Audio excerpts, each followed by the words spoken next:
What if I told you that the Bible holds ancient warnings? Warnings about a creature so terrifying, so relentless, that even demons fear its presence.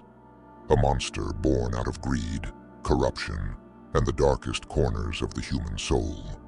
This is not just folklore. It's something older, something biblical. In the book of Isaiah, there's a cryptic passage that scholars have debated for centuries. It speaks of creatures that inhabit the desolate places, the wilderness, beings that resemble demons, half human, half beast, living among ruins and feeding off the chaos of mankind. Isaiah 13:21 reads, "But wild beasts of the desert shall lie there, and their houses shall be full of doleful creatures, and owls shall dwell there, and satyrs shall dance there." Satyrs, creatures of the wild, half man, half beast. Does that sound familiar? This passage raises an unsettling question. Could the wilderness creatures spoken of in the Bible be early warnings of the Wendigo? A spirit born from hunger, madness, and cannibalism. For centuries, stories of the Wendigo have been whispered among the Algonquin tribes. A monstrous, gaunt figure with an insatiable hunger for human flesh. But what if this isn't just Native American folklore? What if these creatures are something ancient, something that predates even the Bible itself? In the New Testament, we find another intriguing moment that few have dared to explore.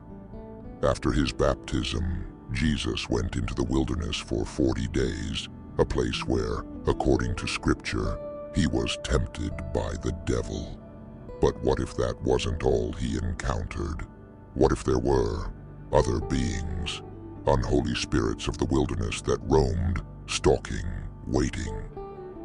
In Matthew 4:1-11, we are told Jesus fasted for 40 days and nights, and during this time, he was tempted by the devil. But what was the true nature of these temptations? Many have interpreted this passage as a spiritual struggle between good and evil. But there's something more, something hidden. The wilderness itself was a place of danger. In ancient Jewish tradition, the wilderness was seen as the realm of evil spirits. And what if one of those spirits was something like the Wendigo, a being that preys on human weakness, hunger, isolation, and fear? Could it be that Jesus wasn't just battling spiritual temptation, but an actual embodiment of evil? A creature whose hunger could not be sated, a creature that devours not only the body, but the soul itself. But here's the chilling part. If these warnings were embedded within the Bible, hidden in plain sight, what does that mean for us today?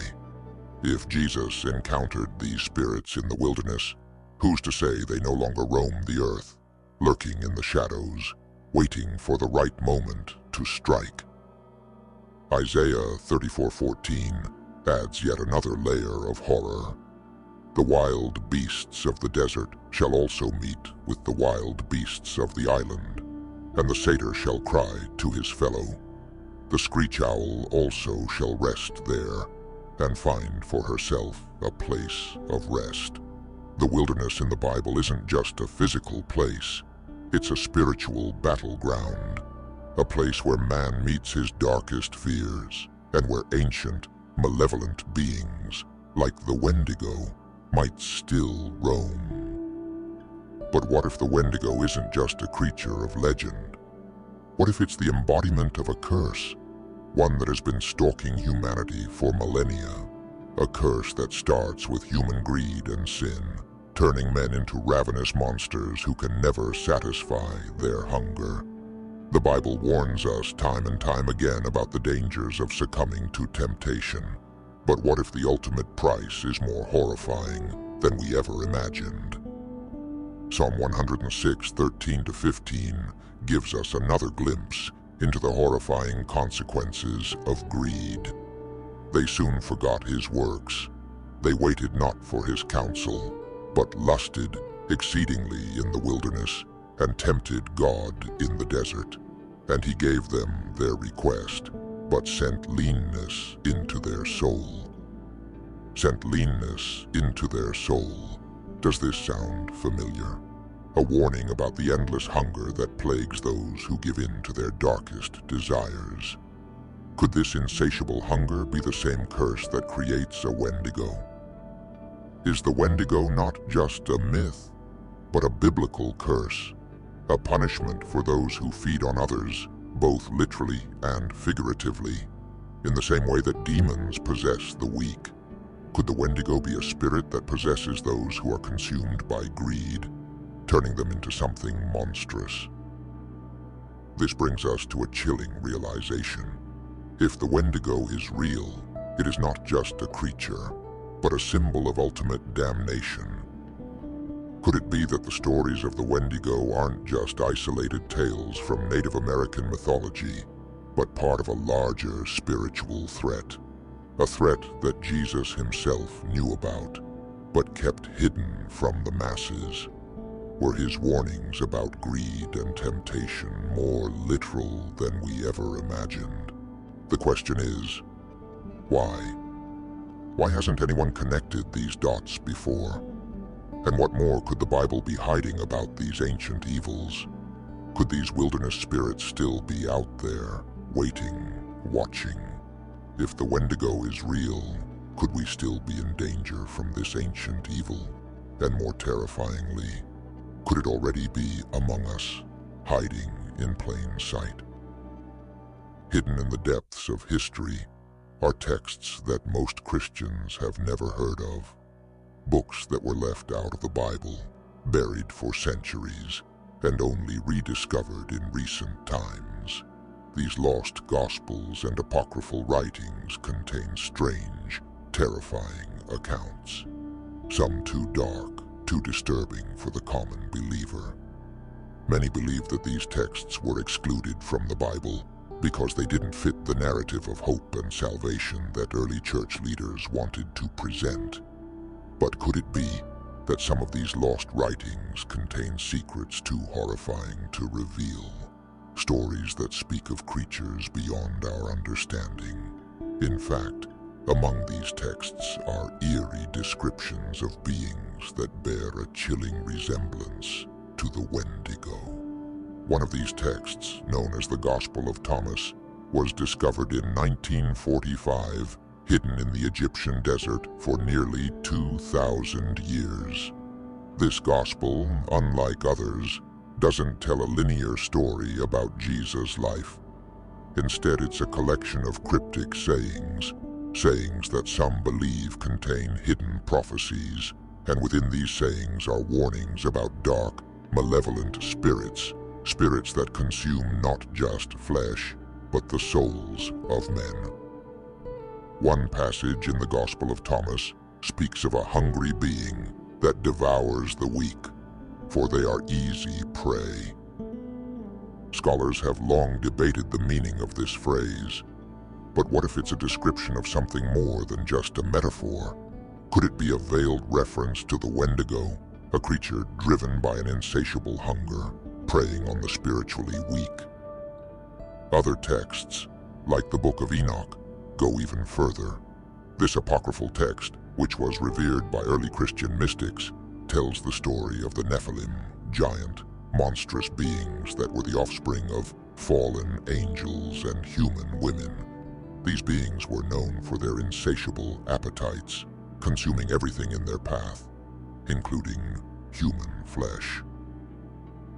The Book of Enoch describes these creatures as devourers, who brought untold suffering to the earth.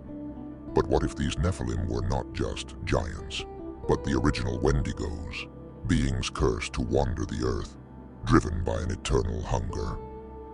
It's not just the ancient Jewish and Christian texts that tell these terrifying stories. Other early Christian writings, like the Shepherd of Hermas, describe horrifying visions of monstrous beings that hunt the living in the wilderness. In one vision, Hermas encounters a creature that moves like a shadow, consuming all in its path. This creature has no face, no name, just an endless hunger. What if this was an early Christian attempt to describe the Wendigo, a creature whose very existence is defined by its ravenous appetite? But here's where it gets even more disturbing. Some theologians believe that the Wendigo, or creatures like it, were not just isolated beings, but were part of a larger cosmic battle between good and evil. In these apocryphal texts, there are references to the wilderness as the domain of cursed spirits, spirits that were cast out of heaven, just like the fallen angels. Could the Wendigo be one of these spirits? An ancient being cursed to wander the wilderness, forever hungry, forever hunting. This raises a terrifying possibility.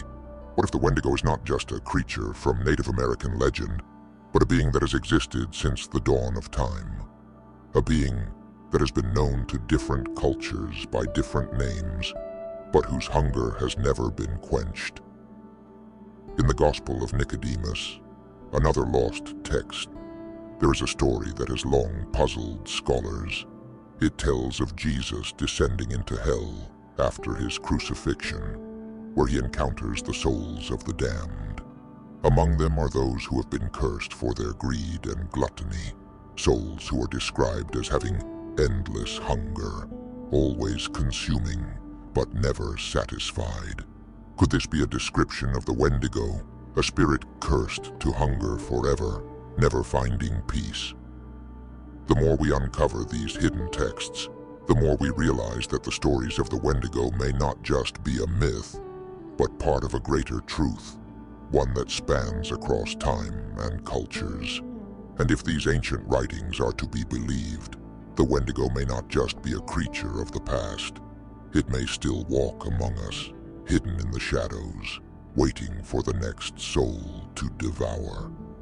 The question remains, if these beings still exist, lurking in the wilderness, what will happen when they decide to make themselves known once again? Will we be ready, or will we fall victim to their insatiable hunger?